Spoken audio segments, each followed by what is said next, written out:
सभी साधक कमर गर्दन सीधी करके ध्यानात्मक स्थिति में बैठ जाएं। आंखों को सहजतापूर्वक बंद कर लें। प्रसन्न मुख चेहरा। ध्यान उस अद्वैत सतचित आनंद स्वरूप परम पिता परमेश्वर का, उसके दिव्य नाम ओंकार का 3 बार उच्चारण करेंगे। लंबी व गहरी श्वास अंदर लें।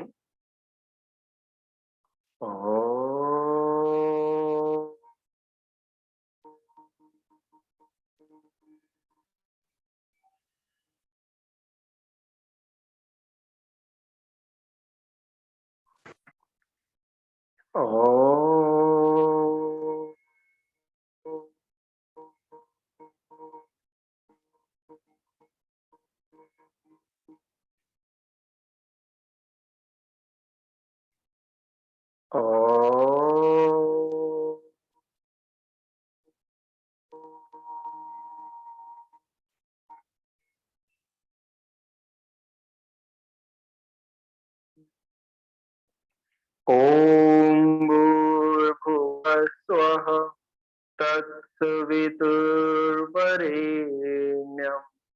भर्गो देवस्य धीमहि धियो यो न प्रचोदयात्।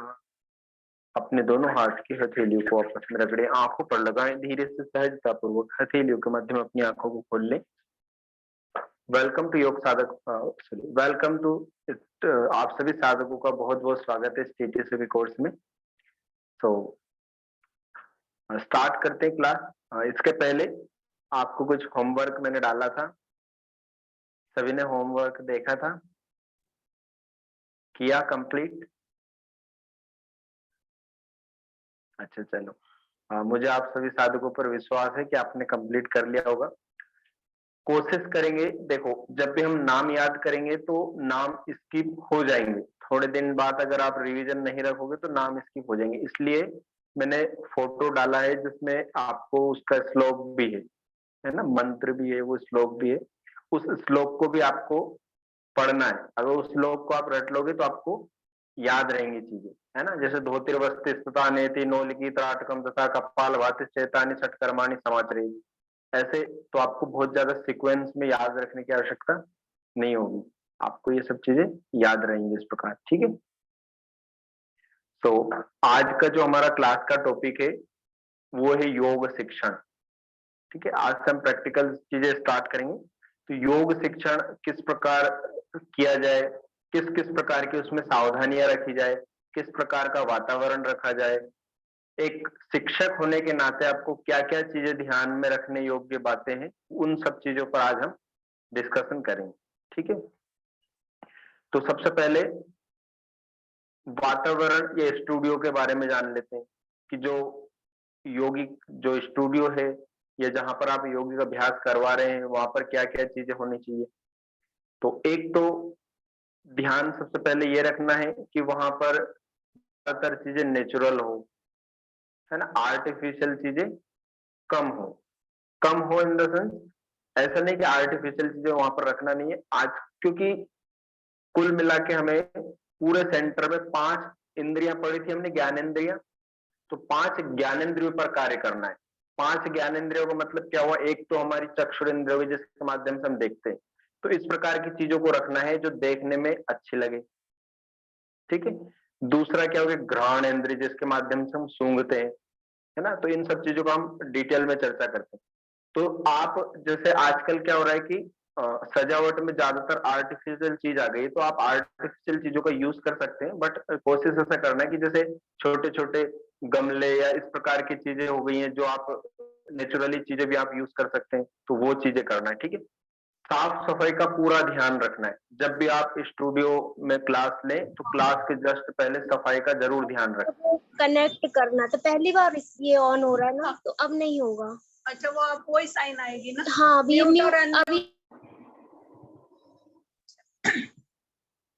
वो डायल इन पे किया आपने? हाँ डायल इन पे था। हाँ पहली नीता बार। मैम, अच्छा, नीता मैम प्लीज अपना माइक्रोफोन म्यूट कर लीजिए। और सभी साधकों से निवेदन है कि माइक्रोफोन केवल आप कुछ क्वेश्चन पूछना हो तभी ऑन करें, बीच में अगर आप माइक्रोफोन ऑन करते हैं तो उसमें थोड़ा डिस्टरबेंस क्रिएट। ठीक है, तो 5 ज्ञानेंद्रियों पर हमें कार्य करना है। तो सबसे पहले चक्षुरेंद्रिय की बात करते हैं। तो आपको एक तो सफाई रखना है, दूसरी चीज वहां पर हर चीज बहुत मैनेज करके रखना है। कैसे? जैसे आपने योगिक अभ्यास, ज्यादातर क्या होगा कि आप यदि मैट प्रोवाइड करवाते हैं, जो हम ट्रायल मैट रखते हैं स्टूडियो में, 5-7 जितने भी मैट रखते हैं, कि कोई अगर हमारे स्टूडियो पे नया कोई छात्र आया है जो अभी योगा जिन्होंने पहले कभी नहीं किया है, तो हो सकता है कि उनके पास मैट ना हो, वो एज अ विजिट करने आपके स्टूडियो पे आए हो, उनको क्लास लेना हो, तो उसके लिए आप ट्रायल मैट्स रखते हैं। तो ट्रायल मैट्स में क्या होता है कि आपको वो मैट्स यूज करने के बाद में वो जहां तहां जैसे भी पटक के गई, तो आपको वो तुरंत उसको सिस्टमेटिक और सही जगह पर लगाना है। हर प्रॉप्स का एक निश्चित नियमित और प्रॉपर स्थान होना चाहिए आपके स्टूडियो में, कि आप मैट को यहाँ लगाना है, बेल्ट को यहाँ लगाना है, इनको इस तरह से लगाना है, उनको सजावट के फॉर्म में भी आप लगा सकते हैं, है ना। तो वो चीज आपको मैनेज करके रखना है। ठीक है, हाँ। अब दूसरी चीज घ्राण इंद्रिय। तो क्लास के समय आप, आजकल काफी सारी चीजें चल गई हैं जो सुगंध के लिए, तो सुगंध में आपको नेचुरल सुगंध पे ज्यादा फोकस करना है। जैसे हम अगरबत्ती वगैरह का यूज करते हैं ना, वैसे आजकल मार्केट में काफी सारी ऐसी सुगंधित चीजें आ गई हैं जो हल्की हल्की आपको सुगंध, मतलब बहुत ज्यादा तीखी सुगंध भी नहीं होनी चाहिए जो उनको किसी को भी इरिटेट करे।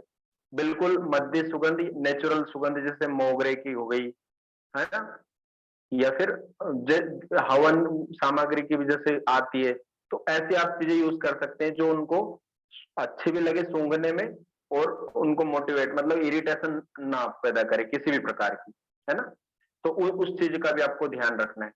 उससे क्या होगा कि अगर आसपास कोई ऐसी चीजें अभी नहीं है, हो सकता है कि अचानक कुछ ऐसी चीज आ जाए जो बदबू क्रिएट करे या सूंघने में अच्छी ना लगे। और क्योंकि योगिक अभ्यास में सारा खेल जो है वो श्वास प्रश्वास का है, योगिक अभ्यास के जो भी हम आसनों का अभ्यास करते हैं उनमें सारा खेल श्वास प्रश्वास का है, प्राणायाम में सारा खेल श्वास का है। तो आपको उस पर प्रॉपर ध्यान देना है। अगर उसमें थोड़ा बहुत भी, अगर घ्राण इंद्रिय में अगर थोड़ा बहुत भी अनकंफर्टेबल हुआ तो योगिक अभ्यास करने में मजे नहीं आएंगे। ठीक है, आया समझ में। तीसरी चीज चक्षुरेंद्रिय। चक्षुरेंद्रिय हो गई, घ्राण इंद्रिय हो गई, स्वाद इंद्रिय। स्वाद इंद्रिय पर क्या करना है हमें कार्य? जैसे ठंड का मौसम है तो संभवतः ऐसे प्रयास करेंगे कि आपके स्टूडियो में गर्म पानी की व्यवस्था हो, हल्का गर्म पानी की व्यवस्था हो। या फिर आप इस प्रकार भी कर सकते हैं कि आप टॉफी रख सकते हैं अलग अलग प्रकार की। जैसे आपने 3 प्रकार की टॉफी रखी है, एक ही प्रकार की टॉफी 3 जगह रखी, ठीक है। उसमें आपने फर्स्ट लिखा गुड एक्सपीरियंस, नीचे लिखा मीडियम, और उसके नीचे लिखा बैड एक्सपीरियंस, है ना। सभी में टॉफी रख दी। अब आपको उससे आपके क्लास का फीडबैक तुरंत मिल जाएगा। जैसे ही क्लास खत्म हुई, आप वो जो तक जाएंगे तो वो उनको जैसी क्लास लगी, अगर उनको क्लास अच्छी लगी तो अच्छी वाली एक टॉफी लेकर के चले जाएंगे। बैड अगर क्लास लगी तो फिर आप उसकी काउंटिंग करके ये पता लगा सकते हैं कि आपके क्लास में कितना इंप्रूवमेंट की आपको आवश्यकता है, या किस प्रकार से आप और भी इंप्रूवमेंट अपनी क्लास में कर सकते हैं। क्योंकि डायरेक्ट कोई भी बोलने में हेजिटेशन होती है ना, जो भी नए साधक है और ना, अब तो स्टार्टिंग में क्या होता है कि साधकों को हेजिटेशन होती है। जब वो आपके साथ में कंफर्टेबल हो जाते हैं फिर आपको बोल देंगे अगर आप पूछेंगे तो, बट स्टार्टिंग में थोड़ा अनकंफर्टेबल होते हैं। इसीलिए आपको क्या करना है, इस प्रकार की आप व्यवस्था कर सकते हैं जो उनको मतलब खाने में भी अच्छा लगे, थोड़ा एक्साइटमेंट भी रहे उसका, और आपको फीडबैक भी मिल जाए। ठीक है, और अगर हो सके तो वहां पानी की व्यवस्था रखें कि यौगिक अभ्यास के दौरान अगर कोई हार्ट डिजीज का पेशेंट है या कोई ब्लड प्रेशर वगैरह की किसी को प्रॉब्लम है तो हो सकता है उनको घबराहट हो जाए, अचानक चक्कर आ जाए किसी को। या नॉर्मली भी हम जब बैक बेंडिंग करते हैं, कोई साधक यदि ध्यान नहीं देते हैं तो कभी कभी आपने फील किया होगा हस्त उत्तानासन में कभी कभी चक्कर जैसा अनुभव हो जाता है काफी सारे साधकों को, है ना। तो अगर उनको उस टाइम पे अगर ऐसा हो तो आपके पास में कम से कम पानी की व्यवस्था वहां पर हो। ठीक है, अब स्पर्श, त्वचा इंद्रिय। इसके लिए आपको क्या करना है, इसके लिए आपको स्पर्श का ध्यान रखना है। स्पर्श का ध्यान कैसे रखना है, जब भी आप किसी भी साधक को असिस्ट करें तो वो अनकंफर्टेबल ना हो। मतलब आपको पता होना चाहिए कि आप किसी को असिस्ट कर रहे हैं तो किस अंग को आपको हाथ लगाना है और किस आसन में किस प्रकार से उसको असिस्ट करना है। ज्यादातर आपको यूज करना है, पूरे पाम का यूज नहीं करना है। किसी को भी यदि आप पोस्टर ठीक कर रहे हो तो पूरे पाम से उसके अंग को नहीं पकड़ना है। ज्यादा कोशिश करना है केवल एक फिंगर या 2 फिंगर और थंब का यूज करके उसको असिस्ट करें आप। ठीक है, आया समझ में? किसी को भी कंप्लीट पाम से नहीं पकड़ना है, ना हाथ, ना पैर, ना शरीर का कोई भी अंग पूरी तरह से होल्ड नहीं करना। आपको ज्यादातर कोशिश करना है कि उनको केवल आप इशारों में समझाने की बात करें, या आपको किसी अंग को प्रेस करना है, जैसे बैक को किसी की प्रेस करना है ना, या बैक को सीधा करने के लिए किसी को बोलना है, तो ऐसा नहीं है कि उसको पूरा ऐसे दबा दिया। उसको केवल आप 2 फिंगर्स टच करके इस प्रकार भी प्रेस करेंगे तो वो समझेंगे, वो अपना 100% देकर के बैक को सीधा करने का ट्राई करेंगे। ठीक है, तो इस प्रकार स्पर्श का आपको ज्ञान होना चाहिए कि स्पर्श उनको किस प्रकार करना है कि किसी को अनकंफर्टेबल ना हो। ठीक है, हाँ। अब हो गया श्रवण, हमारे कानों के लिए। तो जब भी आप योगिक अभ्यास करवाएं तो एक हल्का म्यूजिक आप यूज कर सकते हैं, जो इंस्ट्रूमेंटल म्यूजिक हो या फिर मंत्र चैंटिंग हो, कोई अर्थ ना निकले। ठीक है, ओम चैंटिंग हो गई, ये गायत्री मंत्र या महामृत्युंजय मंत्र, या फिर आप किसी भी प्रकार का इंस्ट्रूमेंटल म्यूजिक यूज कर सकते हैं। अब म्यूजिक में भी आपको क्या करना है, देखो क्लास की इंटेंसिटी होती है। अगर आप पूरे वीक में क्लास डिजाइन कर रहे हैं तो एक तो क्लास की जो डिजाइनिंग है वो आपके साधकों के ऊपर डिपेंड करेगी कि आपके किस प्रकार के साधक आपके क्लास में ज्वाइन है, किस प्रकार के आप अगर सभी प्रकार के साधक आपके क्लास में है, कुछ मतलब एडवांस लेवल के भी है, कुछ नॉर्मल भी है, तो आपको क्या करना है, पूरे वीक में शेड्यूल इस प्रकार डिजाइन करना है कि कुछ क्लासेस इंटेंस होनी चाहिए, कुछ क्लासेस डाउन मोड में होनी चाहिए। ठीक है, उनकी इंटेंसिटी कम होनी चाहिए, ताकि जो सारे साधक है वो आपके सारे सभी क्लासेस में इन्वॉल्व रहे, है ना। तो आपको वो चीज भी आपको ध्यान रखना है। तो जब आप इंटेंस क्लास लेते हैं किसी चीज की, तो आपको म्यूजिक भी इंटेंस सिलेक्ट करना है। अगर आप म्यूजिक बहुत डाउन वाला रखते हैं या बहुत म्यूजिक रखते हैं तो वो वहां पर उचित नहीं होगा। तो आपको अगर इंटेंस क्लास है आपकी तो म्यूजिक भी आपको इंटेंस रखना है, अगर आपकी स्लो क्लास है, नॉर्मल क्लास है, तो आपको म्यूजिक भी नॉर्मल रखना है। तो इस प्रकार श्रवण इंद्रिय पर भी आपको पूरा फोकस करना है। ठीक है, ये साधकों के परिप्रेक्ष्य में हो गई। अब as a instructor, as a yoga guru आपको क्या करना है, अपनी पर्सनालिटी में भी पूरा ध्यान देना है। कपड़े पूरे स्वच्छ होने चाहिए। ठीक, दूसरी चीज, आपको स्वेट वगैरह का पूरा ध्यान रखना है कि आपको अगर बहुत ज्यादा पसीना आता हो, पसीने में से यदि स्मेल क्रिएट होती हो तो आपको उसके लिए परफ्यूम वगैरह हल्की यूज करना है। ठीक, अगर हो सके तो जैसे हाथ में घड़ी वगैरह हो, थोड़ा सा दिखने में आप परफेक्ट होना चाहिए।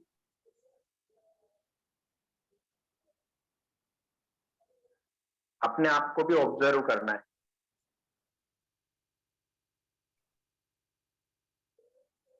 ठीक है, अब बात करते हैं बैठने की, कि आपको बैठाना कैसे है वहां पर साधकों को। तो वैसे आपकी मैट की जो स्टैंडर्ड साइज है वो 3x6 फीट की होती है, मतलब 6 फीट लंबी, 3 फीट चौड़ी। तो वैसे नॉर्मली 2 या 2.5 फीट की होती है ना।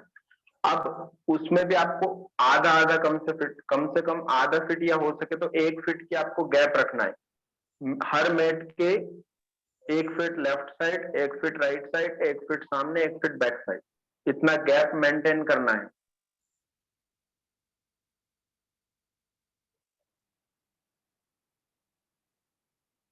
आया समझ में? यस, ताकि आप हर प्रकार के उनको अभ्यास करवा सकें। जब भी आप इस प्रकार के अभ्यास करवाएं जिसमें हाथों का यूज हो रहा हो या हाथ इस प्रकार फैला रहे हैं, तो उनको घुमा करके खड़ा करें, मतलब मैट के सामने की ओर के बजाय ऐसे तिरछा खड़ा करें, ताकि वो ज्यादातर अभ्यास कर पाए। अब बैठने में क्या, अगर आपका छोटा ग्रुप है ना, अगर साधक की संख्या कम है, जैसे 5-6 लोग हैं, और आपके पास स्पेस है तो आप अर्धचंद्राकार सेट में उनको बिठा सकते हैं, जिससे आपके सब पर आपकी प्रॉपर नजर रहे। अर्धचंद्राकार का मतलब समझते हैं, है ना, आधा चांद, इस प्रकार पूरा सर्कल नहीं बनाना, आधे सर्कल में उनको बिठा सकते हैं। अगर साधकों की संख्या ज्यादा है तो आप पूरा सर्कल में भी आप बिठा सकते हैं, है ना, पूरा इस प्रकार गोल सर्कल बनाया, सेंटर में आपने मैट लगाई और आप हर तरफ से उनको ऑब्जर्व कर सकते हैं। दूसरी चीज, जो बहुत थोड़ा अगर ज्यादा क्लाइंट है, ज्यादा लोग हैं, आपके साधकों की संख्या ज्यादा है, तो आपको क्या करना है, फिर उनको पंक्तिबद्ध तरीके में बिठाना है, ऐसे पंक्ति में बिठाना है, थोड़ा स्पेस हो ताकि आप निकल सके बीच में, बाकी पंक्तिबद्ध तरीके में बिठाना है। और अगर साधकों की संख्या ज्यादा का मतलब यहाँ पे मैं 40 से 50 लोगों की बात कर रहा हूँ, जहां 25 से 50 लोग हो या उससे भी ज्यादा हो सकते हैं, तो फिर आपको डेस्क का यूज करना है, मतलब आप थोड़ा ऊंचाई पर हो ताकि सभी को दिखे, क्योंकि यदि साधकों की संख्या 50 या 100 है तो आप ऑब्जर्व नहीं कर सकते, हर एक को असिस्ट नहीं कर सकते, सॉरी, ऑब्जर्व तो आपको करना है बट असिस्ट नहीं कर सकते, आप जाकर के उनको असिस्ट नहीं कर सकते। तो फिर आपको क्या करना है, पंक्तिबद्ध तरीके में बिठाना है उनको, अपने को डेस्क पर रखना, थोड़ा ऊंचाई पर रखना ताकि लास्ट तक को आप अच्छे से दिखाई दे। इस प्रकार ध्यान रखना इस चीज का, ठीक है। अर्धचंद्राकार, गोलाकार और पंक्तिबद्ध तरीके में, इस प्रकार 3 प्रकार से आप उनको बिठा सकते हैं। आपके क्लास को आप 3 प्रकार से इस प्रकार मैनेज कर सकते हैं। अब वो आपको, आपके ऊपर डिपेंड करता है कि आप उस टाइम पे किस प्रकार से आप डिसीजन लेते हैं, किस प्रकार से आपके पास स्पेस है, वो आपके विवेक के ऊपर है, ठीक है। बिठाना कैसे नहीं है, उनको आयताकार फॉर्म में नहीं बिठाना है, रेक्टेंगल फॉर्म में नहीं बिठाना है, ठीक है। रेक्टेंगल फॉर्म में क्या होगा, उनको आप प्रॉपर, ना वो आपको देख पाएंगे ना आप उनको देख पाओगे, तो इसलिए या तो पंक्तिबद्ध, या तो अर्धचंद्राकार, या पूर्ण गोलाकार, ये 3 प्रकार की बैठने में आप मैनेजमेंट कर सकते हो, ठीक है। आपको हर स्टूडेंट अच्छे से दिखाई दे, प्रॉपर हर एक के पोस्टर्स दिखाई दे, इस प्रकार आपको मैनेज करना है क्लास को, ठीक है। आया समझ में? हाँ, स्टूडियो में क्लास लेते हुए आपको एक चीज और ध्यान रखना है कि वेंटिलेशन की प्रॉपर व्यवस्था हो, श्वास के आने जाने का प्रॉपर मार्ग हो, वेंटिलेशन का पूरा ध्यान रखना है उसमें। क्योंकि वेंटिलेशन का इसलिए ध्यान रखना है क्योंकि आप इंटेंस क्लास लेते हैं तो ऑक्सीजन की आवश्यकता ज्यादा होती है, अगर वेंटिलेशन की प्रॉपर व्यवस्था नहीं होगी तो घबराहट होगी, घबराहट के कारण किसी को चक्कर भी आ सकते हैं, है ना, तो इन चीजों का आपको ध्यान रखना है,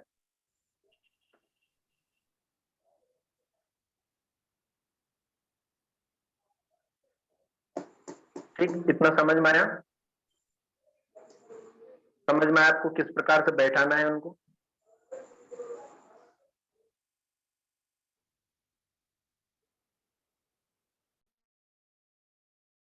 अब इंस्ट्रक्शन, इंस्ट्रक्शन किस प्रकार से डिलीवर करना है ना, ये सबसे मुख्य चीज है कि इंस्ट्रक्शन आपको किस प्रकार से डिलीवर करना है। सबसे पहले इंस्ट्रक्शन आपके सिंपल होने चाहिए, आपकी जो आवाज है वो रिदमिक होनी चाहिए, है ना, रिदमिक आवाज में, इस प्रकार नहीं कि आपकी आवाज बहुत कर्कश बोल रहे हो, आप इस प्रकार बोल रहे हो कि उनको सुनने में अच्छा ना लगे। आपने सुना होगा, जैसे जब काउंटिंग करते हैं योगिक अभ्यास में, तो आपने काफी सारी क्लासेस में सुना होगा, वो थोड़ा सा कुछ ज्यादा ही कर देते हैं कुछ कुछ लोग, बाकी आप अगर ध्यान से तो सुनेंगे तो जैसे 1 2 नॉर्मल हम बोलते हैं 1 2 3 4 5 6 7 8 9 10, बाकी अगर इंस्ट्रक्शन के लैंग्वेज में आप बोलेंगे 1 2, वो थोड़ा सा रिदम लेते हैं ना, राइजिंग और फॉलिंग टोन्स का ध्यान रखते हैं, तो राइजिंग और फॉलिंग टोन्स के साथ में आपको इंस्ट्रक्शन डिलीवर करना है ताकि जो सुनने वाला है उसके कान में वो सहजता पूर्वक उस प्रकार उसको सुन पाए, और थोड़ा सा लंबा आप लेंगे तो वो उसको क्लियर आवाज सुनाई देगी, ठीक है। तो आपकी सबसे पहली बात होनी चाहिए कि आपके जो इंस्ट्रक्शनों में स्पष्टता होनी चाहिए, स्पष्टता, ठीक है। आपको दूसरी चीज क्या ध्यान रखना है, स्पष्टता के साथ साथ यदि आप इंस्ट्रक्शन दे रहे हैं और किसी को इंस्ट्रक्शन समझ में नहीं आया है तो आपको फिर से वही एग्जैक्ट रिपीट नहीं करना है, आपको कुछ और सरल शब्दों का यूज करना है या फिर कुछ शब्द बदल करके यूज करना है, समझ में आए। जैसे किसी को हिंदी समझ में नहीं आती और आपने बोला कि आप सभी साधक अभ्यास से विराम करें, उनको समझ में नहीं आया तो फिर से आपको यही चीज नहीं बोलना, सभी साधक रिलैक्स करें। वहां पर इंग्लिश का आप यूज कर सकते हैं, ऐसे वर्ड जो कॉमन हो जैसे रिलैक्स है, तो ये हिंदी इंग्लिश लगभग ज्यादातर लोग इस शब्द को जानते हैं। तो इस प्रकार के शब्दों का चयन करें कि जो ज्यादातर साधक जान पाए जिन चीजों को। ठीक, अब इसके साथ साथ इंस्ट्रक्शन में किस प्रकार, तो सबसे पहले इंस्ट्रक्शन क्या होता है कि आप आसनों के केवल नाम बोल रहे हैं श्वास प्रश्वास के साथ में। जैसे जब आप सूर्य नमस्कार का अभ्यास कर रहे हैं तो प्रणाम मुद्रा से स्टार्ट कर रहे हैं, श्वास लेते हुए हस्त उत्तानासन में जाएं, श्वास छोड़ते हुए पाद हस्तासन में जाएं, श्वास लेते हुए अश्व संचालन में आए, है ना। तो ये लास्ट स्टेज का इंस्ट्रक्शन है। आपको अगर बेहतर इंस्ट्रक्टर बनना है तो आपको नाम के साथ साथ आपको पोस्चर्स पे उनको डिस्क्राइब करना है, और जब भी आप पोस्चर में होल्ड करवाएं तो आपको कम से कम जहां पर इफेक्ट पड़ रहा है जिस मसल्स पर, उस पर भी उनका ध्यान केंद्रित करना है। और अगर आप ज्यादा देर के लिए होल्ड करवा रहे हैं तो उनको उसके साथ साथ उसके लाभ भी आप डिस्क्राइब कर सकते हैं साथ साथ में। ठीक है, तो जैसे अभी यहां से हम बोल रहे हैं, जैसे हस्त उत्तानासन का मैं बता रहा हूँ कि किसी को आपको सूर्य नमस्कार करवाना है, कितने राउंड करवाना है, 12 राउंड करवाना है। तो जो फर्स्ट राउंड के जो इंस्ट्रक्शन होंगे, जरूरी नहीं कि 12वें राउंड में भी आप वही इंस्ट्रक्शन दें। आपको इंस्ट्रक्शन, क्योंकि आपको अगर इंटेंस क्लास लेना है तो आपको इंस्ट्रक्शन मैनेज करना और परफेक्ट वे में इंस्ट्रक्शन डिलीवर करना आना चाहिए। जैसे आप जब फर्स्ट जो राउंड करवाते सूर्य नमस्कार का, यह मान करके करवाना है कि जो सामने जितने भी साधक है इन्होंने आज तक सूर्य नमस्कार का अभ्यास नहीं किया है और आप उनको सूर्य नमस्कार का अभ्यास करवा रहे हैं, तो जो फर्स्ट जो आप राउंड करवाएंगे वो उस प्रकार करवाना, उस प्रकार से उसको डिस्क्राइब करना है कि आपको किस पोजीशन में आना है। हर एक चीज पर ध्यान देना आपको, आपके फुट की पोजीशन क्या होनी चाहिए, पाम की पोजीशन क्या होनी चाहिए, आपकी दृष्टि की पोजीशन क्या होनी चाहिए, बैक की पोजीशन क्या होनी चाहिए, शोल्डर्स की पोजीशन क्या होनी चाहिए। हर पोजीशन पे आपको ध्यान देना है, और इस ध्यान देने के लिए आपको क्या करना होगा, एनाटॉमी का ज्ञान होना आवश्यक है। यदि आप अच्छे इंस्ट्रक्टर बनना चाहते हैं तो आपको एनाटॉमी का ज्ञान होना जरूरी है, हमारी शरीर की क्रिया और रचना का ज्ञान होना जरूरी, कम से कम आपको मसल्स का ज्ञान होना जरूरी है। तो जैसे अभी मैं आपको एक इंस्ट्रक्शन एज अ फॉर्मली दिखाता हूँ। जैसे आप प्रणाम मुद्रा में है, सूर्य नमस्कार में आपको हस्त उत्तानासन करवाना है, तो फर्स्ट हस्त उत्तानासन आप करवा रहे हैं। तो अगर आप इंग्लिश में हिंदी में किसी भी में इंस्ट्रक्शन दे रहे तो raise your arm parallel to the shoulder first and stretch your body upward first, stretch more and more and slightly bend back side. First push your spine forward and then bend your thoracic region and cervical region also as much as you can. Feel the stretch on your abdomen region, feel the more positive pressure on your back region, on your shoulder region. Exhale, bend forward. तो अभी ये हस्त उत्तानासन का जब आप first में करवा रहे हैं, अगर आप हिंदी में भी इंस्ट्रक्शन देते हैं तो दोनों हाथों को सामने से ऊपर की ओर उठाएं, आसमान की ओर पूरे शरीर को पहले खिंचाव दे, आपके बाइसेप्स और ट्राइसेप्स दोनों आपके कान को छूने चाहिए। यहीं से अपने कमर वाले भाग को सबसे पहले आगे की ओर दबाएं, धीरे धीरे अपने शोल्डर वाले भाग को और फिर अपनी गर्दन को पीछे लेकर के जाएं। आपके गर्दन की पोजीशन, कोशिश करें कि आपके गर्दन की पोजीशन दोनों हाथों के बीच में रहे। अब इस पोजीशन में अपने पेट पर खिंचाव महसूस करें, आपके लोअर एब्डोमेन से लेकर के आपके अपर एब्डोमेन और चेस्ट रीजन तक पूरा खिंचाव महसूस करें। आपकी बैक पर मतलब आपकी कमर की मांसपेशियों पर सकारात्मक प्रभाव को महसूस करें। तो इस प्रकार आप फर्स्ट इंस्ट्रक्शन दे सकते हैं। अब ये जब आप बार बार राउंड करवाएं तब आपको ये बार बार बोलने की जरूरत नहीं है ना। ये आप फर्स्ट टाइम बोल दिया, सेकेंड टाइम आपको क्या बोलना है, सेकेंड टाइम जैसे आप करवा रहे हैं तो उस टाइम पे केवल आप हाथों की और इनकी पोजीशन बताते, स्ट्रेच कहाँ फील करना है कहाँ नहीं करना है, थोड़ा सा इंटेंस आप ले, थोड़ा सा जल्दी करवा सकते। दोनों हाथों को ऊपर उठाएं, फिर से बॉडी को अच्छे से स्ट्रेच करें, पीछे की ओर झुके, अपनी कमर को सबसे पहले आगे की ओर दबाएं, उसके बाद में सारी बॉडी को जितना आप पीछे जा सकते हैं अपनी क्षमता के अनुसार पीछे जाने का प्रयास करें। ठीक है, थर्ड इंस्ट्रक्शन, थर्ड राउंड में क्या दे सकते हैं, दोनों हाथों को ऊपर उठा करके पीछे की ओर झुके। फोर्थ इंस्ट्रक्शन, फोर्थ राउंड में क्या दे सकते हैं, श्वास लेते हुए हस्त उत्तानासन में आए। फिफ्थ इंस्ट्रक्शन में क्या दे सकते हैं, श्वास लेते हुए अपने दोनों हाथों को ऊपर उठाएं। उसके बाद में क्या दे सकते हैं, काउंटिंग भी आप कर सकते हैं। 1 2 इनहेल 2 एक्सहेल 3। कोशिश ये करना है कि आप इनहेलेशन और एक्सहेलेशन का तो कम से कम सभी उसमें ध्यान रखें, सभी उसमें इंस्ट्रक्शन दें। इनहेलेशन और एक्सहेलेशन का आप इंस्ट्रक्शन देंगे तो वो अनकॉन्शियसली उस चीज को फॉलो करेंगे, क्योंकि इनहेलेशन और एक्सहेलेशन ही है जो यौगिक अभ्यास और शारीरिक व्यायाम में अंतर क्रिएट करता है। जो व्यायाम है और यौगिक आसन है उसमें मुख्य अंतर क्या है? व्यायाम और आसनों में मुख्य अंतर बस इतना है कि व्यायाम में हम श्वास प्रश्वास के प्रति सजग नहीं होते हैं। आपकी ब्रीदिंग प्रोसेस क्या चल रही है उस पर आप फोकस नहीं करते हो। जैसे हम जिम में जाते हैं, जिम में देखते हैं तो क्या करते हैं कि अगर कोई वेट उठा रहा है तो उसका लक्ष्य होता है कि मुझे 25 बार वेट उठाना है, तो वो 25 बार वेट उठाने पे ध्यान देता है ना। बट अगर आप यहीं से भुजंगासन से पर्वतासन में जाते हैं तो आप क्या ध्यान देते हैं कि श्वास छोड़ते हुए पर्वतासन में जाना है ना। तो जो यौगिक आसन है और व्यायाम है उसमें मुख्य अंतर क्या है? श्वास और प्रश्वास का। इसमें हम यौगिक अभ्यास में श्वास और प्रश्वास के प्रति पूर्ण सजग होते हैं और योग में पूरा अनुशासन होना चाहिए। अनुशासन मतलब आप मेट पर आए उसके बाद में आपके शरीर में किसी भी प्रकार का कोई अननेसेसरी मूवमेंट नहीं होना चाहिए। जैसे आप हस्तउतानासन फिर आपको यहाँ पे खुजली होने लगी, फिर आप कुछ ऐसे करने लगे कि अभी सर ने होल्ड करवाया तो कुछ, तो उस प्रकार की हरकतें नहीं करना है। पूरा पूरा फोकस आपको ब्रीदिंग पर रखते हुए पूरे अनुशासन के साथ में यौगिक अभ्यास करना है, ठीक है। और जैसे आप सूर्य नमस्कार के, हम सूर्य नमस्कार को हम एक उदाहरण के तौर पर ले रहे हैं ना, या आप सभी आसनों में इसको समझना है इसी प्रकार। जैसे आप सूर्य नमस्कार का अभ्यास करवा रहे हैं तो पूरा फ्लो में, फ्लो टूटना नहीं चाहिए। अगर आप इंस्ट्रक्शन में अटकेंगे तो फ्लो टूटेगा, है ना। अगर आपको लग रहा है कि आप इंस्ट्रक्शन बहुत जल्दी डिलीवर नहीं कर पा रहे तो आपको फिर फ्लो उसी हिसाब से रखना है। ऐसा नहीं कि हस्त उत्तानासन पाद हस्तासन तो जल्दी जल्दी करवा दिया, फिर अश्व संचालन के इंस्ट्रक्शन आप धीरे धीरे दे रहे हैं, तो जितनी देर में आपने हस्त उत्तानासन पाद हस्तासन करवाया उससे दुगना टाइम में केवल एक ही आसन में लग रहा है। ऐसा नहीं करना है।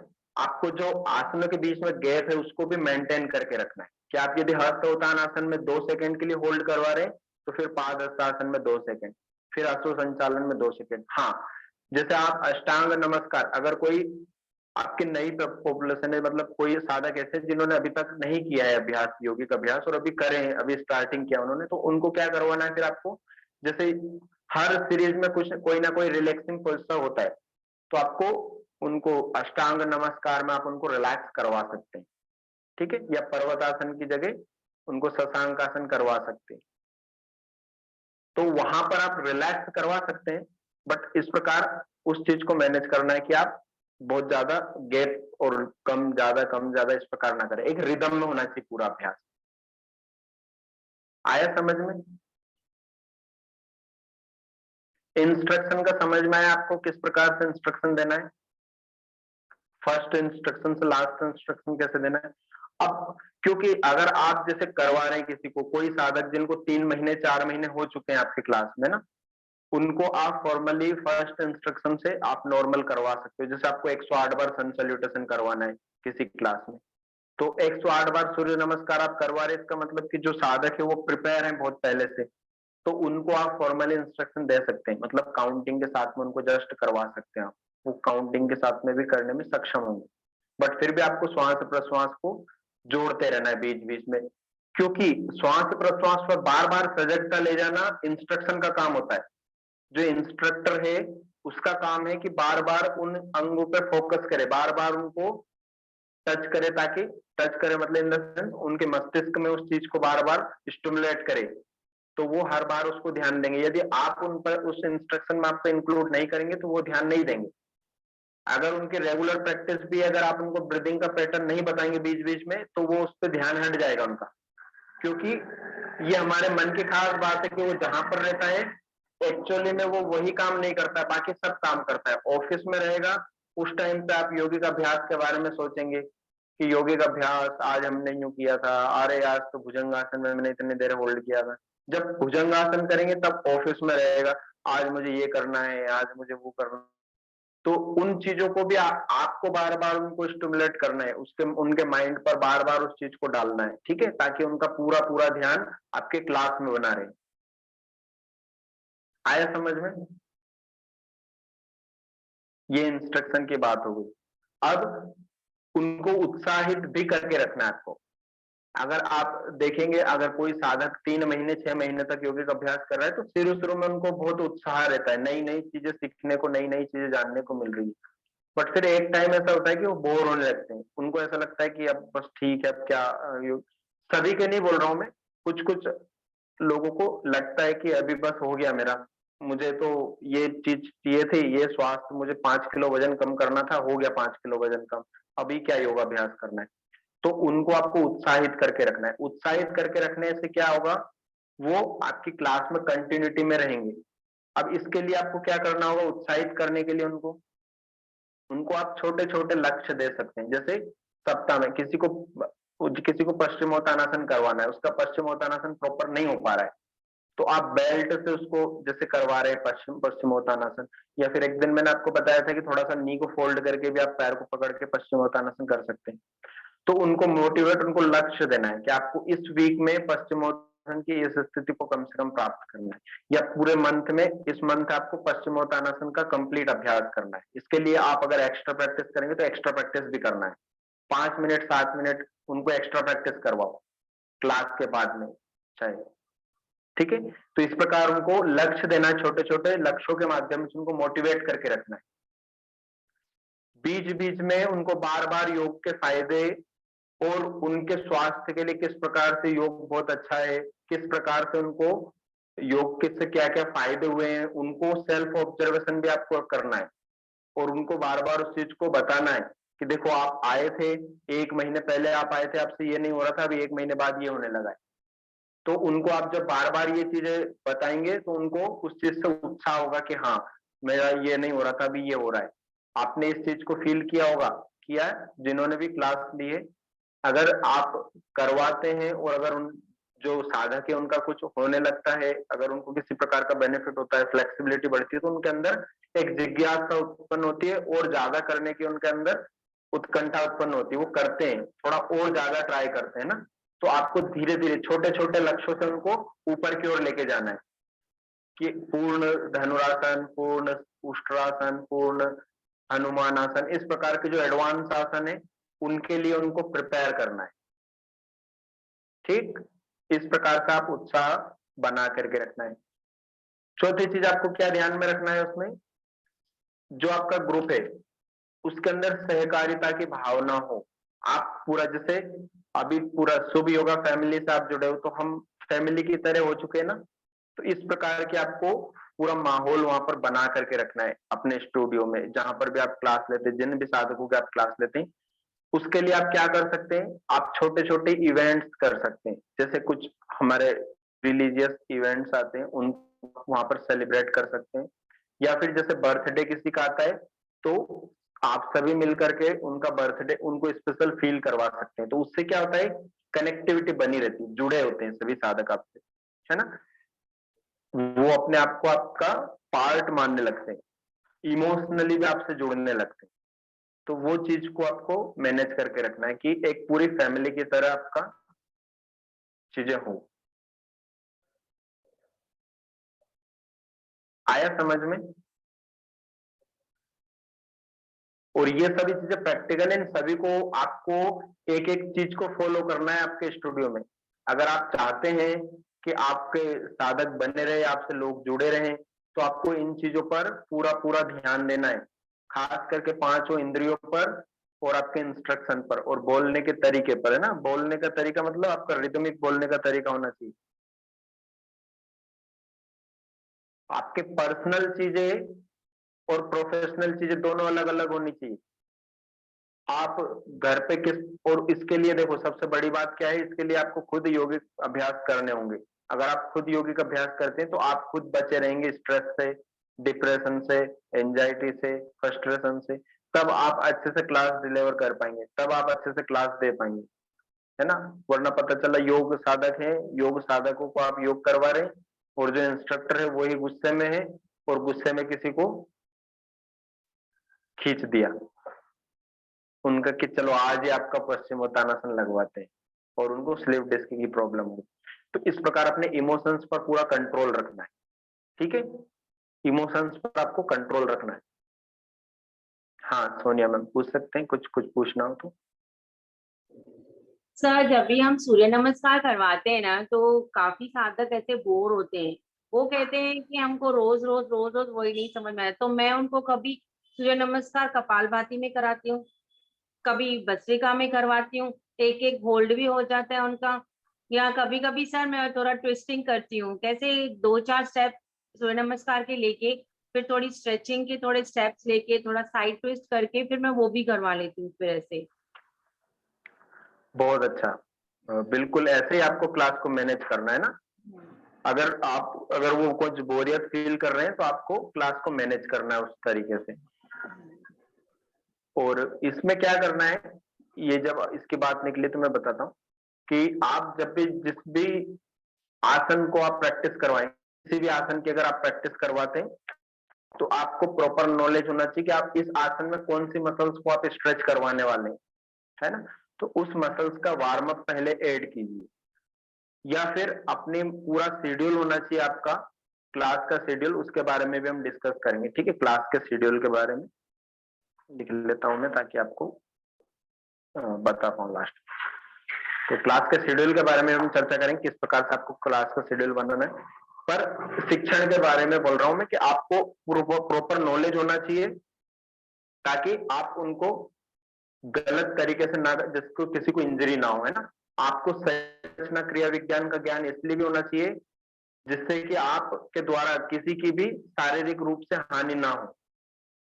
आप अगर अधूरे के साथ में किसी को कुछ करवाने जाएंगे स्ट्रेच, तो हो सकता है उसको शारीरिक हानि उठानी पड़े ना। तो इसलिए अपने उस ज्ञान को कम से कम प्रॉपर रखना है कि आपको किस मसल्स, कौन सा आसन किस मसल्स पर कार्य कर रहा है, और आज आपको आपके क्लास में किस चीज पर कार्य करना है। जिन चीजों पर आप कार्य करेंगे उसी चीज के हिसाब से आपको वार्म अप ऐड करना है, ठीक है। जैसे सूर्य नमस्कार है, इसको आप वार्म अप के रूप में डेली भी करवा सकते हैं, जैसे 10 राउंड 12 राउंड डेली सूर्य नमस्कार। इसमें क्या होगा कि आपके सारी मसल्स पर एक बार का वार्म अप हो जाएगा, ठीक है। तो इस प्रकार बाकी जैसे आप लेग स्ट्रेचिंग के प्रैक्टिसेस करवा रहे हैं तो उसके लिए आप कौन कौन सी मसल्स पर करवाने वाले हैं उसकी आपको वार्म अप प्रैक्टिस सभी पता होना चाहिए। उसके बाद में फिर आसनों का अभ्यास स्टार्ट करना है। Sir ji sir 5th to 10th वाले बच्चे हैं स्कूल्स में मैं जाती हूँ, तो वो तो सूर्य जी। नमस्कार करते हैं अच्छे से, बहुत अच्छे से करते हैं, लेकिन जो 1st to 4th तक है क्या उनको करवाना चाहिए सूर्य नमस्कार?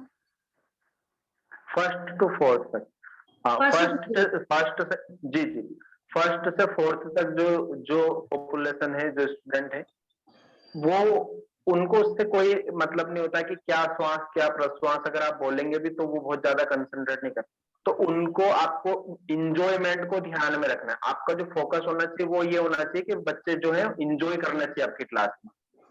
अगर वो, क्योंकि उनको फ्लेक्सिबिलिटी का उतना इशू नहीं होता कि उनको फ्लेक्सिबिलिटी उनके शरीर में कम है कि ये क्या, उनको बस आपको एक चीज ध्यान रखना है कि वो आपके क्लास में इंजॉयमेंट में रहे, इंजॉय करते रहे। अगर वो इंजॉय करेंगे तब वो आपके क्लास में रेगुलर बने रहेंगे, वरना वो आपकी क्लास में बोर होने लगेंगे या फिर आपके डर से योगिक अभ्यास करेंगे ना। तो वो जो डर से योगिक अभ्यास करते हैं वो एक अनुशासन के लिए आप थोड़ा बहुत यूज कर सकते हैं। डर का मतलब डर इन द सेंस थोड़ा बहुत अपने अनुशासन को बनाए रखने के लिए कुछ कुछ चीजों को आप यूज कर सकते हैं, बट फिर भी डर में अगर आप योगिक अभ्यास करवाते तो उसका कोई खास फायदा नहीं होगा। तो इसलिए आपको, अगर इस प्रकार की पॉपुलेशन है तो आपको इंजॉयमेंट पर उनके ध्यान देना है। जैसे आप बैलेंसिंग पोस्टर्स उनको करवा सकते हैं। बैलेंसिंग पोस्टर्स में क्या होता है कि वो उनके नर्वस सिस्टम पे भी कार्य करता है, उनके इंडोक्राइन सिस्टम पे भी कार्य करता है, शारीरिक उन्नति पे भी कार्य करता है, और उनका इंजॉयमेंट भी होता है। वो उस चीज को फोकसली कर भी पाएंगे। अगर आप सोचे भुजंगासन में वो फोकसली करें तो नहीं करेंगे। करवा सकते हैं उनको भुजंगासन में, इसका मतलब ये नहीं कि आप उनको भुजंगासन या पर्वतासन की प्रैक्टिस नहीं करवा सकते, बट आपके हर क्लास में ऐसी चीजें इंक्लूड होनी चाहिए जिसमें उनको उनका फोकस रहे उस चीज पर। जैसे कि आप उनको वृक्षासन करवा रहे हैं तो वृक्षासन में उनको फोकस करना जरूरी है। अगर वो फोकस नहीं करेंगे तो गिर जाएंगे, तो वो फोकस करके उस चीज को करेंगे। तो इस प्रकार के अभ्यास को अपनी क्लास में ऐड करना है अगर आप 1st to 4th तक के बच्चों को करवा रहे हैं। और सर ऐसे भी करवा सकती हूँ, समझो साइड ट्विस्ट है, साइड बेंडिंग है या नी अप है, तो बच्चों को ऐसे करके उसमें भस्त्रिका भी करवा सकती हूँ। उनका प्राणायाम का प्राणायाम भी हो जाएगा, फिजिकल प्लस इंटरनल दोनों हो जाएंगी। जी बिल्कुल मैम। अब वो है ना, हम अपने विवेक के हिसाब से, हमारी पॉपुलेशन किस प्रकार की है, हम उस टाइम पे अपने विवेक के हिसाब से उसका डिसाइड कर सकते हैं, उसमें कोई प्रॉब्लम नहीं। बिल्कुल ठीक है। सो इस प्रकार आपको समझ में आया। अब देखो, जो टीचिंग होती है ना, वो दो प्रकार की होती है। एक होती है जो टीचर ओरिएंटेड होती है, एक होती है जो स्टूडेंट ओरिएंटेड होती है। मतलब एक वह शिक्षा होती है जिसके केंद्र में शिक्षक होता है, और एक वह शिक्षा होती है जिसके केंद्र में स्टूडेंट होता है। तो आपको कौन सी शिक्षा अपनाना है? जिसके केंद्र में स्टूडेंट हो। शिक्षक केंद्र में होने का मतलब यहाँ पर ये है कि शिक्षक पहले से डिसाइड करके आता है कि मुझे इस प्रकार से ये चीजें बताना है, ठीक है। शिक्षक उसमें डोमिनेंट होता है, वो फिक्स रहता है, वो वही करवाएंगे, स्टूडेंट के हिसाब से नहीं करेंगे। अभी आपको क्या करना है? छात्र केंद्रित आपकी शिक्षा होनी चाहिए। आपको स्टूडेंट के हिसाब से अपने आप को मॉडिफाइड करना है, अपनी चीजों को मॉडिफाइड करना है। मतलब आप जो डिलीवर करने वाले हैं उनको, वो अपने स्टूडेंट के अकॉर्डिंग आपको डिलीवर करना है। आया समझ में?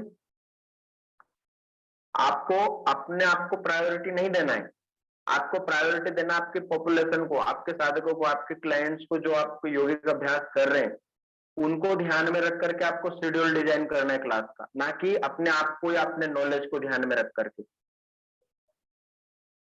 ठीक। तो ये सबसे बड़ी प्रॉब्लम्स होती है कि ज्यादातर इंस्ट्रक्टर क्या करते हैं, अपने नॉलेज के हिसाब से क्लास को डिजाइन करते हैं। मतलब वो डोमिनेंट होकर के क्लास को डिजाइन। बट आपको क्या करना है? आपके पॉपुलेशन के स्ट्रेंथ को ध्यान में रख करके, आपके पॉपुलेशन को ध्यान में रख करके आपके क्लास की डिजाइनिंग होनी चाहिए। तो आपको कौन सी शिक्षा करना है? छात्र केंद्रित शिक्षा को अपनाना है इसमें।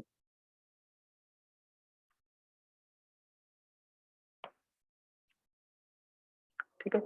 सारे पोस्टर्स का आपको प्रॉपर ज्ञान होना चाहिए, प्रॉपर पोस्टर्स का ज्ञान होना चाहिए। दूसरा, असेसमेंट का भी ज्ञान होना चाहिए। अगर कोई किसी ने किसी पोस्टर्स को गलत किया है तो उसको असिस्ट कैसे करना है, वो भी बड़ी बात होती है।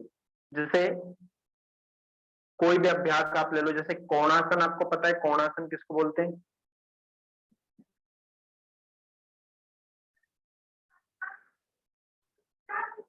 आपको दिखाता हूँ कुछ अभ्यास, हम प्रैक्टिकली भी करके देखेंगे।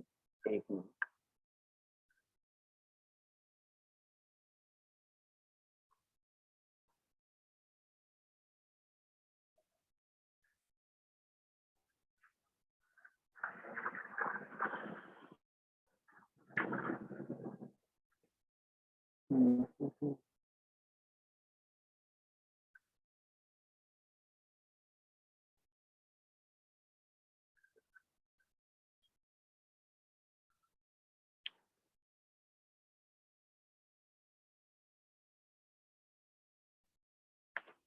तो कोणासन किस प्रकार किया जाता है? जैसे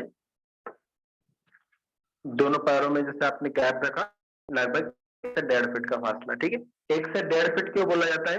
क्योंकि हाइट के अकॉर्डिंग आपको डिस्टेंस कवर करना है। सभी साधकों के लिए जरूरी नहीं होता 1.5 फीट ही रहेगा। किसी की हाइट ज्यादा है तो 1.5 फीट, अगर किसी का है तो वही कंफर्टेबिलिटी उनको थोड़ा सा कम करने भी होती है ना। तो आपको उस हिसाब से मैनेज करना है। जैसे कोणासन का आप अभ्यास करवाते, तो अपने राइट फुट को राइट साइड ट्विस्ट किया, दोनों हाथों को शोल्डर के पैरेलल खड़ा किया, यहीं से साइड वाइज बेंडिंग करना है इसका, ठीक है। इसमें आगे की ओर नहीं झुकना है। अब मान लीजिए कि आपको करवाना है ये बेंडिंग, साइड बेंडिंग, ठीक है। अभी कोई साधक अगर इस प्रकार पोजीशन है किसी की, आगे की ओर झुके हुए हैं अंकल, और आपको पोस्टर लाना है इस प्रकार का, ठीक। तो उनको असिस्ट किस प्रकार करना है? उनके सामने की ओर जाके नहीं करना है। जैसे उनका फेस इधर है, फेस आपके सामने की ओर है, तो उनके फेस की तरफ खड़े होकर के उनको असिस्ट नहीं करना है। फेस की तरफ खड़े होकर के उनको पीछे नहीं धकेलना है, पीछे की ओर से आपको जाना है। फर्स्ट 2 फिंगर्स उनके इस हाथ को पकड़ा, जैसे वो इस प्रकार है, फर्स्ट 2 फिंगर्स आपने यहाँ पर पकड़ा, आप उनके ग्लूट्स मसल्स को अपने साइड से प्रेस कर सकते हैं इस प्रकार पकड़ के, ठीक है।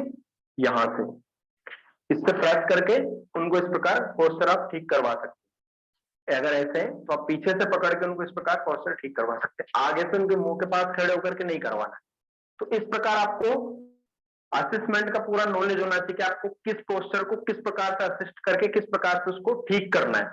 ठीक है, तो यह भी एक बहुत महत्वपूर्ण बात होती है अगर आप योगिक क्लास जब लेते हैं।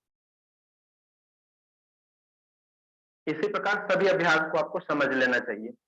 ठीक है, तो इस चीज का आपको प्रॉपर ज्ञान होना चाहिए कि किस प्रकार से आपको पोस्चर असिस्ट करना है और पोस्चर की परफेक्ट पोजीशन क्या है उसका भी आपको ज्ञान होना चाहिए।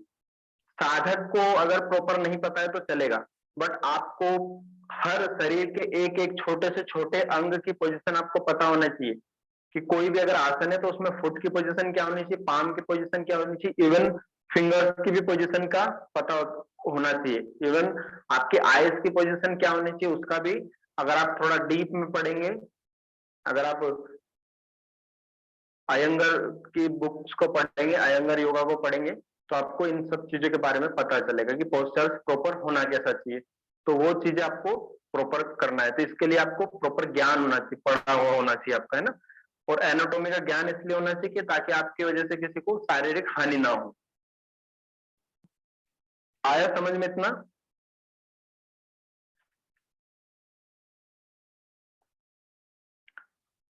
अब क्लास को डिजाइन कैसे करें, ये भी सबसे बड़ी बात होती है ना कि क्लास को डिजाइन कैसे करें, पहले क्या करवाएं, पहले क्या नहीं करवाएं, किस प्रकार से करें, किस प्रकार से नहीं करें। तो इसके लिए आपको क्या करवाना है, क्लास की स्टार्टिंग किस प्रकार करना है। सबसे पहले प्रेयर करना है। जब भी आप योगिक क्लास लेते हैं,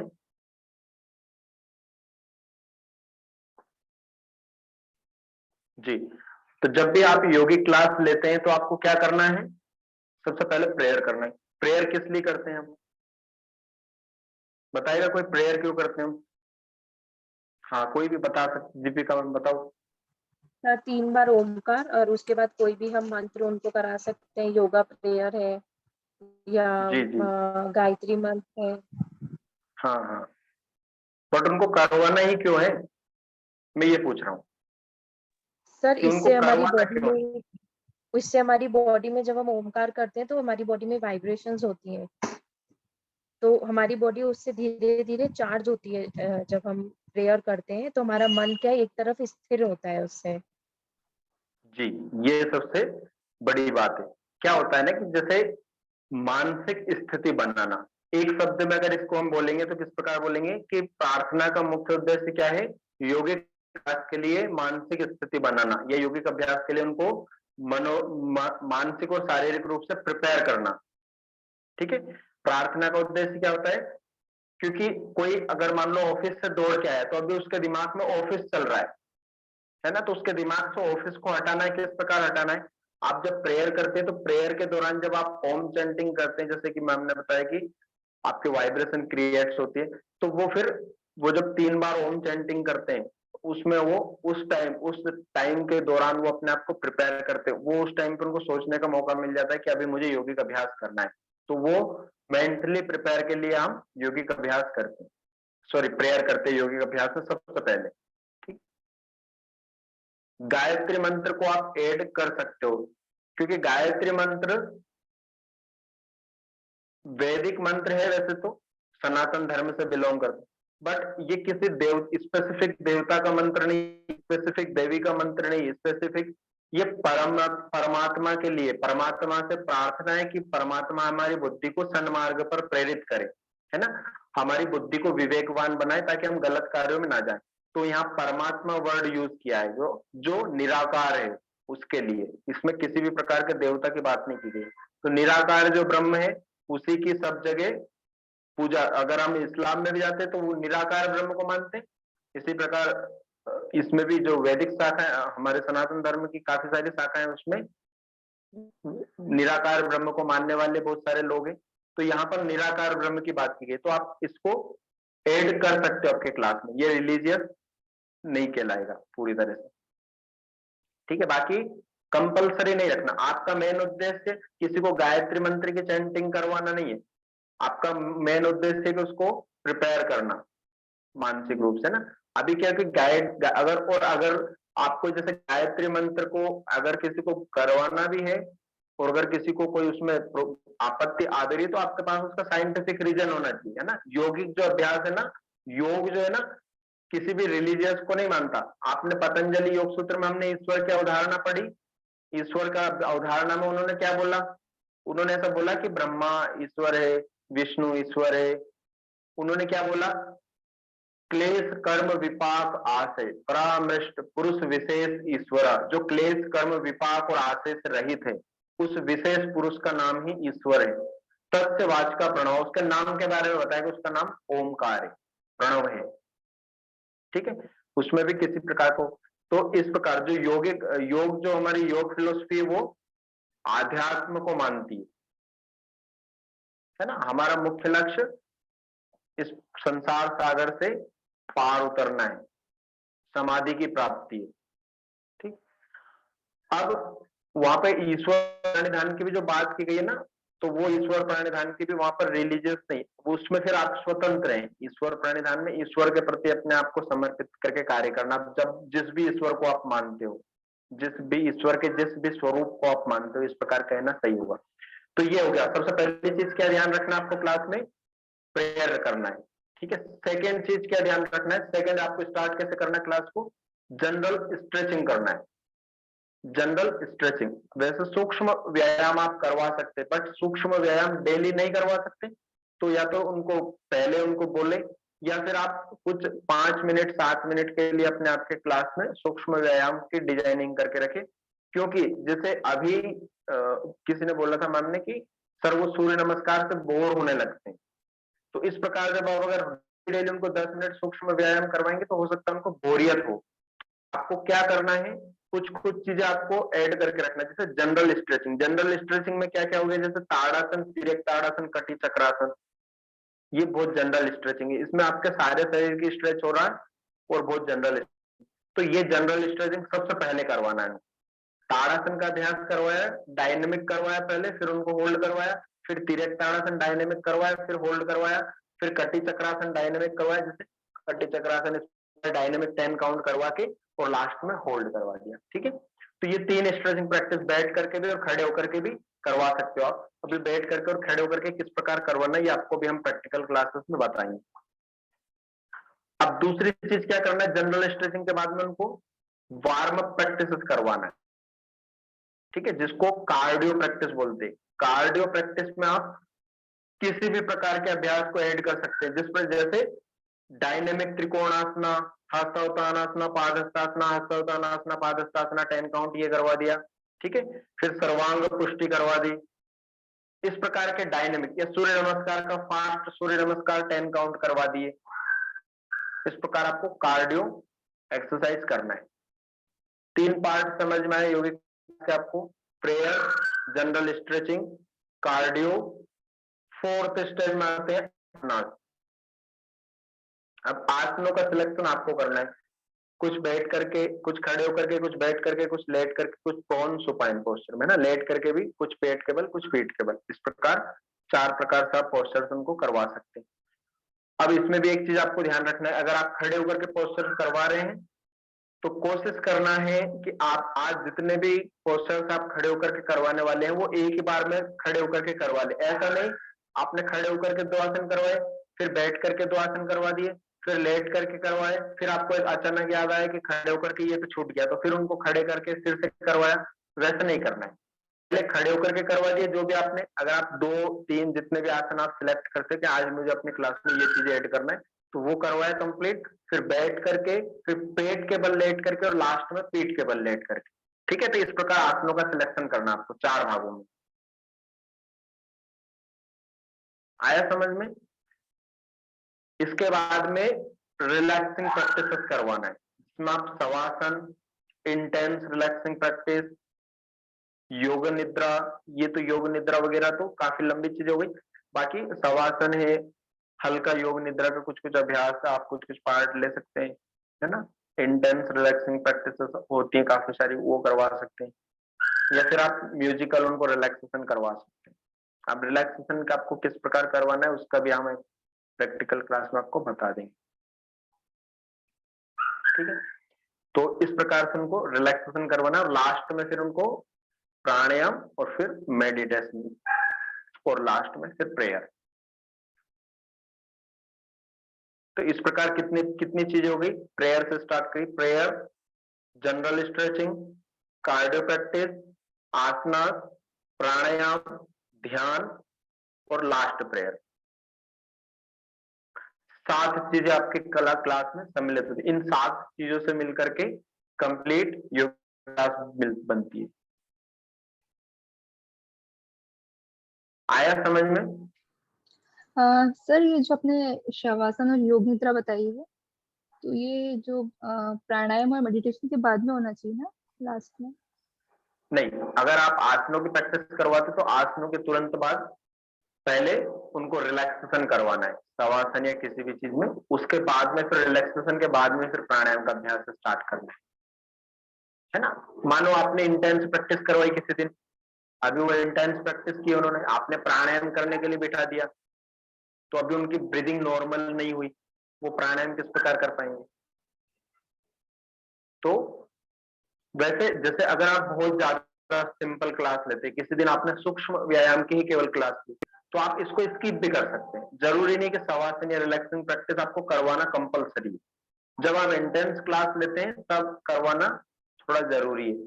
और कुछ लोगों का क्योंकि ध्यान में अभ्यास नहीं लगता है, ध्यान का अभ्यास नहीं होता है, तो उनको शवासन की प्रैक्टिस जब आप करवाते हैं तो उनको वो अच्छा लगता है, रिलैक्सिंग पोस्चर होता है, तो वो आप इस प्रकार करवा सकते हैं ना। बट आसनों के बाद में रिलैक्सेशन और रिलैक्सेशन के बाद में प्राणायाम फिर मेडिटेशन।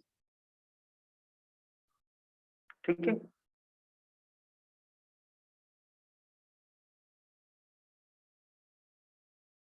अब इसमें किसी भी प्रकार की कोई आपको समस्या हो, कुछ हो तो पूछ सकते हो आप।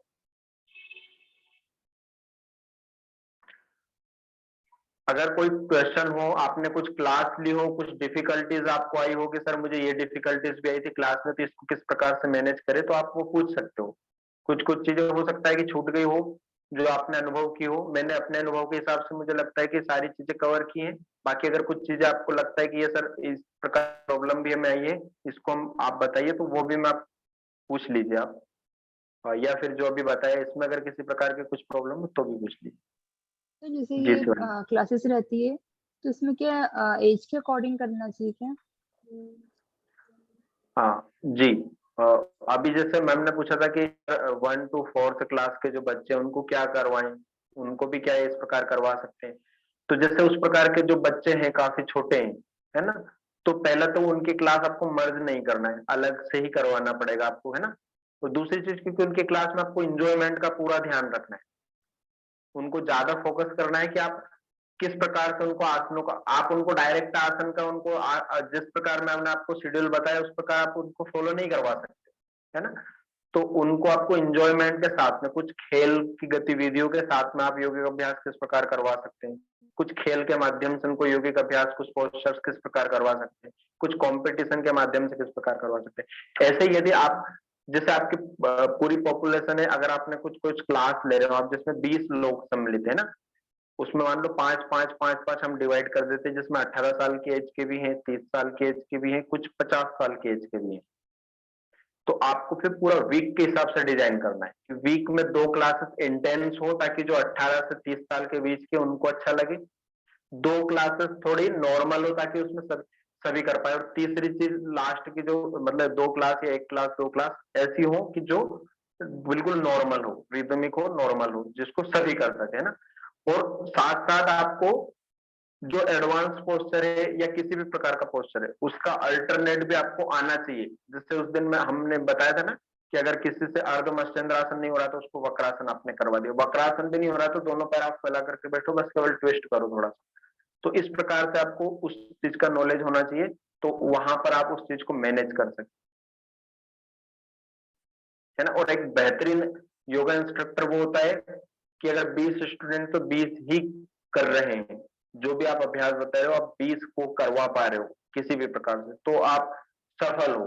अगर आपकी क्लास में अगर 10 लोग कर रहे, 10 लोग बैठ करके देख रहे हैं कि ये कैसे हम करें, तो फिर आपके, इसका मतलब आपका जो चुनाव है, जो आसनों का चुनाव है वो सही नहीं है। जरूरी है ये नहीं है कि आपको बहुत एडवांस लेवल पे उनको करवाना, जरूरी ये है कि आपके क्लास में जितने भी साधक है वो सब उस अभ्यास को कर पा रहे हैं। सर हम अगर कोई ऐसा कर एडवांस सकते लेवल हैं। की प्रैक्टिस कोई एडवांस लेवल की प्रैक्टिस अगर कोई करना चाहता है तो आप उसको एक्स्ट्रा टाइम देकर के 5-10 मिनट लास्ट में प्रैक्टिस करवा सकते हैं ताकि उसका उत्साह बना रहे। जी दीपिका मैम पूछिए। सर हम ऐसा कर सकते हैं ना, जैसे कुछ जो थोड़े से हाई वो रहते हैं आसनास जो डिफिकल्ट, हम उनको ऐसा बोल सकते हैं कि आप भले इसमें होल्डिंग थोड़ी सी कम करें एज कंपेयरिंग टू जो एडवांस लेवल में है, वो अगर 20 काउंट तक होल्ड कर रहे हैं तो आप सिर्फ 5, 7, 10 तक होल्ड करें, जितना आपके शरीर की क्षमता हो। बिल्कुल, ये बिल्कुल आप बोल सकते हैं और यही करवाना है एक्चुअली, है ना। आपको कुछ तो करना है, साधकों को कुछ तो करना है, बट उनकी कैपेसिटी के अकॉर्डिंग, आपकी कैपेसिटी के अकॉर्डिंग नहीं। अगर आपको लगता है कि इस आसन में आप 30 सेकंड आसानी से होल्ड कर सकते हैं तो आपको 30 काउंटिंग करें, ऐसा जरूरी नहीं। जो साधक है उनकी कैपेसिटी के अकॉर्डिंग, बट उनको ऑब्जर्वेशन पे आपको रखना है कि देखो आपने पहले 15 काउंट होल्ड किया था, अभी आपको आज थोड़ा सा बड़ा है, आज आप 17 काउंट करो, या फिर आप टाइमिंग के साथ में होल्ड करवा सकते हो। जैसे आपने उनको नौकासन का अभ्यास करवाया तो उसमें कंपटीशन करवा सकते हो, टाइमिंग के साथ में होल्ड करवा सकते हो, उनको ऑब्जर्व करवा सकते हो कि आपने पिछले वीक देखो आपने 30 सेकंड होल्ड किया था, इस बार 35 सेकंड होल्ड किया तो आपकी स्ट्रेंथ बढ़ रही है, तो इससे उनको उत्साह भी बढ़ता रहेगा और धीरे धीरे जैसे जैसे स्ट्रेंथ बढ़ेंगी वो करने लगे। जी और कुछ सवाल हो?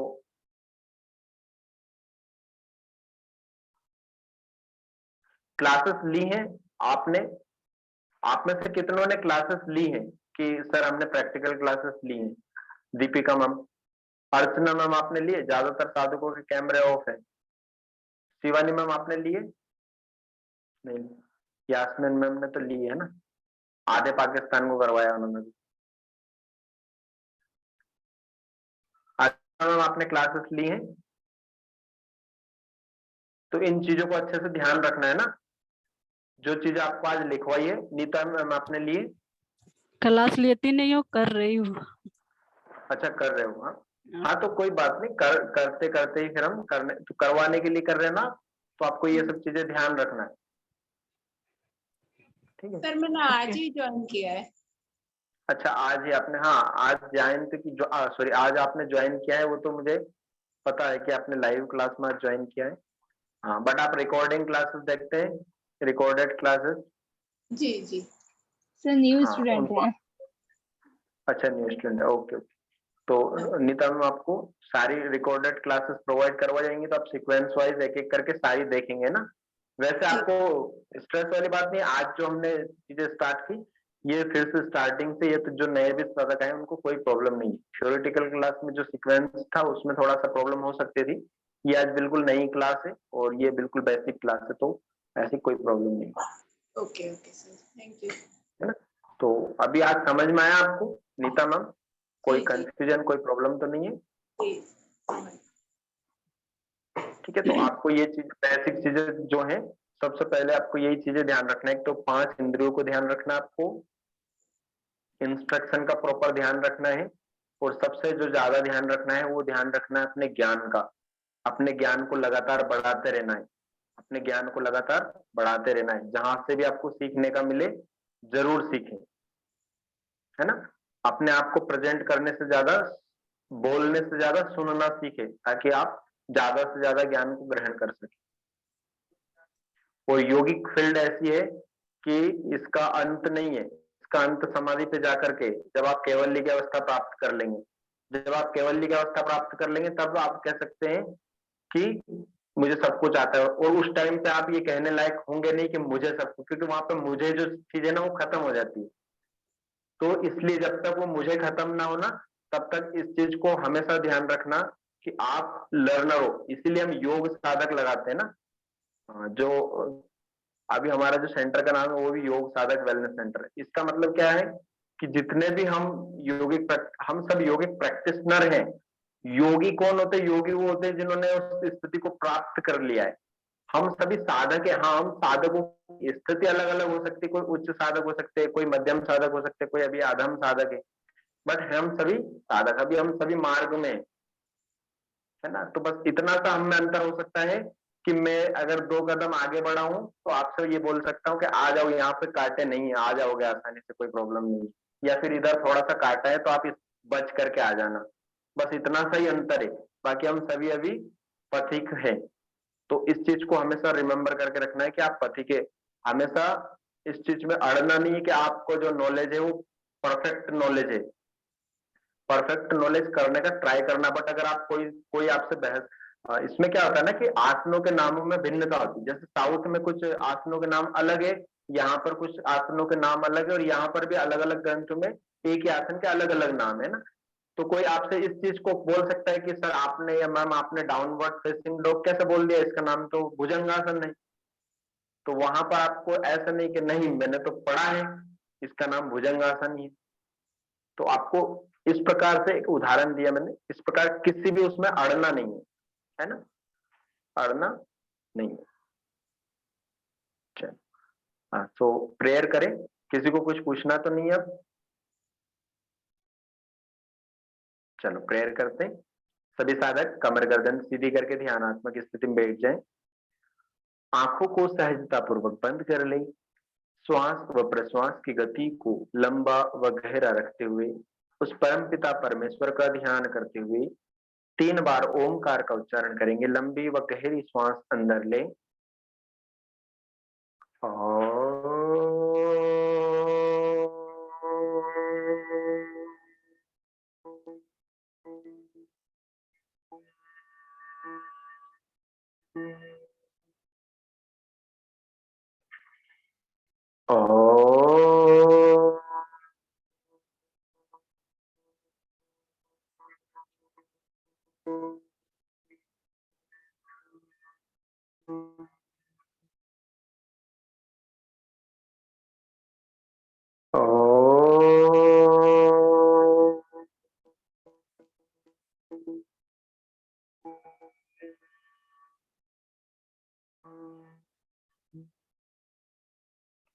ओम त्र्यंबकं यजामहे सुगंधिं पुष्टिवर्धनम् उर्वारुकमेव बन्धनात् मृत्योर्मुक्षेयमामृतात्। ओम शांति शांति शांति। अपने दोनों हाथ की हथेली को आपस में रगड़े, आंखों पर लगाए, धीरे से सहजता पूर्वक हथेलियों के मध्य में अपनी आंखें खोल लें। आप सभी साधकों का जीवन मंगलमय हो, ऐसे उस परमपिता परमेश्वर से मेरी कामना। Thank you for joining my class. Thank you तो सर, कल थैंक यू सो मच। हाँ थैंक यू सर। कल हम त्राटक क्रिया का अभ्यास करेंगे, ठीक है। सो सभी त्राटक स्टैंड और अपने साथ में कैंडल या दिया तैयार रखेंगे, और मैं ग्रुप में आपको डाल दूँ। थैंक यू ठीक, sir. Welcome ma'am, most welcome.